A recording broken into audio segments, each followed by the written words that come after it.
Yan oh. Kanina pa to ah. Wala bang kukuha nito?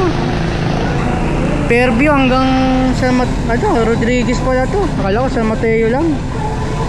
San Mateo nakalagay pero Rodriguez pala. Daya talaga eh no. Tingnan mo naman yung ano niya oh. Oh, Payatas. Napakalayo.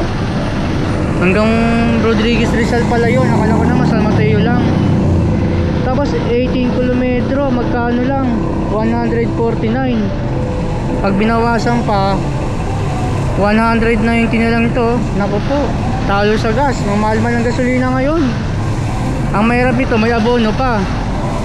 3,500 power supply po ng computer kukunin. Ang bigat niyan.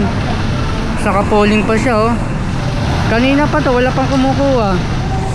Sino kukuha niya kung ganyan kababa yung pair?